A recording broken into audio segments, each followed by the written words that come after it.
जयपुर के घोड़ा निकास रोड पर स्थित केयर नर्सिंग होम के डॉक्टर अब्दुल राफे के बिगड़े बोल मरीज के परिजन की शिकायत पर भड़के और मुस्लिम समाज को बोलने लगे अपशब्द। बोले मुसलमानों को जकात वाले हॉस्पिटल में कराना चाहिए इलाज, नॉर्मल बेड को आईसीयू बताकर ले रहे हैं ज्यादा चार्ज, हर जांच और दवाइयों की दोगुनी कीमत में हो रही है वसूली। सरकार को ऐसे अस्पताल पर कार्रवाई करनी चाहिए क्योंकि ये अस्पताल कम है, वसूली का धंधा ज्यादा है। इतने सीनियर हैं कि एक दो ये तीसरा हाथ दिया, तीन जगह चन्नी निकलने के बाद तो ये चौथा कैनुला लगाया इन्होंने, और ये कैनुला भी आउट हो रहा है बट इनको दिख नहीं रहा कि दूसरी जगह लगा इन्फेक्शन नहीं है पेशेंट के।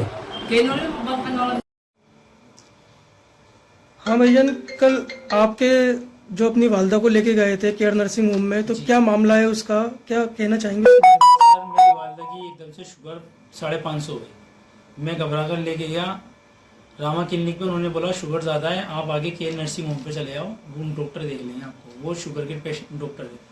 मैं उनके पास लेके गया, उन्होंने कहा ठीक है आप उनको एडमिट करा दो, और ये कि ना 400 रुपये का इंजेक्शन लगाऊंगा, और ये कुछ ड्रिप चढ़ेगी, और एक आध में जाँचें कराऊंगा आपसे।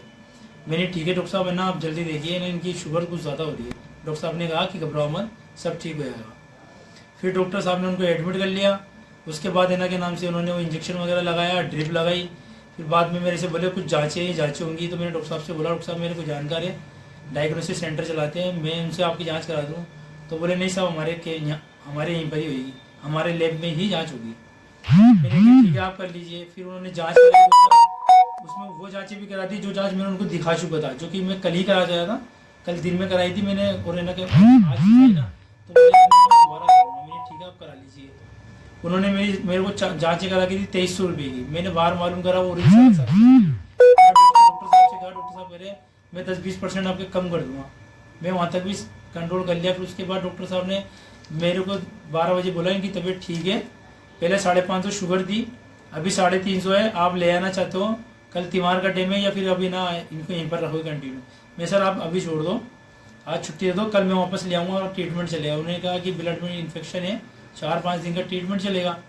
मैंने ठीक है, मैंने आप बिल बना दो। उन्होंने मेरे को बिल बना के दिया, आमिर भाई देखो इतना खतरा, मैं गरीब आदमी कहाँ से लाऊंगा। चले एक बार तो मैं बिल अफोर्ड कर लूँगा, कोई कौन का दूसरा गरीब आदमी होगा किस बिल का अफोर्ड करेगा। ये 100 ml की ग्लूकोज की बोतल 800 रुपये की चढ़ा रहे हैं, 500 ml वाली ये RL 1500 रुपये की चढ़ा रहे हैं। ऐसे करके इन्होंने मेरे को 6500 रुपये बिल ये बनाया। और मैंने आपको वीडियो दिखाई है इनके ICU की, जिस ICU में कोई पार्टीशन नहीं है, कोई ऐसी नहीं है, सिर्फ एक मॉनिटर रखा हुआ है जिससे BP और पल्स वगैरह दिखाई जाती है। और उसके इन्होंने मेरे से 2000 रुपये लिए। मैंने कहा सर मैं आज से 8 दिन पहले मेरे एक दोस्त को मोनीलेग लेके गया था पथरी के दर्द के लिए, वहाँ पे मिनी ICU में 1200 रुपये का चार्ज था, इतना बड़ा वार्ड कुछ भी नहीं उसके आगे। तो ये कहते साहब हमारे यहाँ पे तो यही चलता है। फिर मैंने उनसे रिक्वेस्ट करी ना, मानी नहीं मेरी बात। मैंने कहा मैंने मोहम्मदी में मेरी बीवी का इलाज कराया, तो बोलते हैं साहब है ना मोहम्मदी वाले ही हो तुम, वहाँ पे तो जकात खिरात का पैसा लगता है, ऐसे काम होता है। मैंने उनका वीडियो भी बनाया और उन्होंने मेरे को बोला। फिर बाद में मेरे पे नाराज भी उनके बड़े भाई आया, उन्होंने मेरा फ़ोन मेरे को ढकवा दिया, मैंने फ़ोन नीचे रख लिया। फिर मुझसे बोला आप तो एक काम करो पेशेंट को ले आओ, आपके वो पैसे मत दो। मैंने कि मैं तो पैसे दे आऊँगा, कल को कोई गरीब आएगा। आपको कैसे पता चला कि बिल उन्होंने ज्यादा लिया है? कि आपने कहीं किसी और को भी दिखाया है? 3-4 डॉक्टरों को दिखाया, मैं उनके नाम भी बता दूंगा। मेरे सामने डायग्नोसिस सेंटर है उनके, और वहाँ पे भी दिखा गया। उन्होंने क्या 1000 रुपये में जांच कर देंगे। मैंने व्हाट्सएप पे किसी दोस्त से पूछा था जो कि जांचें करते हैं खून की, मैंने उनका व्हाट्सएप भी दिखाया था, देखो ये 1000 रुपये में जांच कर रहे हैं और आप 2300 रुपये ले रहे हैं। 1000 रुपये में करने वाला भी तो कुछ कमा रहा होगा। मैंने कहा आप जो कुछ कम कर सकते हो कम कर लें, बट उन्होंने कुछ नहीं सुनी मेरी, कि मुझे कोई मतलब नहीं था। मैं जाके उनसे कितने का बिल बनाया आपने उनको? सर मैं अभी उनको है ना इतनी कुछ कहने के बाद उन्होंने मेरे को सिर्फ 1000 रुपये कम करे, और मेरा टोटल बिल कितने का है? 6100 और बाहर कितने का हो रहा था ये टोटल? सर ये बाहर है ना, मेरे को मोहम्मदी हॉस्पिटल में बताया गया कि 1500-1600 रुपये का ट्रीटमेंट है। मेरे एक मित्र है, मेरे खास दोस्त है BOMS से, उनसे पूछा था मैंने, तो वो बोले सर में इससे ज़्यादा का बिल नहीं है। अब ये मान नहीं रहे तो अपन कुछ कर नहीं सकते, क्या बात करें, इनको दे दो क्या करेंगे। मैं गरीब आदमी ईद के टाइम पर उनको पैसे दे के आऊँ, देखो इतने। कहाँ का मामला है ये? सर ये घोड़ा निकास रोड केयर नर्सिंग होम का। कब की बात है? सर ये आज सुबह की बात है, 6:30 बजे तो लेकर गया था मैं, और 2 बजे छुट्टी लेकर आ भी गया मैं। इन्होंने 5-7 घंटे के अंदर मेरे से 7-8 हज़ार रुपये ले लिए। अब आप क्या करवाना चाहते हैं? मैं कहना चाहता हूँ कि चलो मैंने पैसे दे दिया, मेरे जैसा कोई और भाई होगा दे देगा, लेकिन मेरी कौम का कोई गरीब आदमी वहाँ चल जाए और इस तरीके से इलाज कराए। और ये बाद में उसको पता चले तो बेचारा कहाँ से पैसे लाएगा। चलो मैंने तो अभी अफोर्ड कर लिया, मैंने उनको पैसा दे दिया, लेकिन गरीब आदमी कहाँ से लाएगा।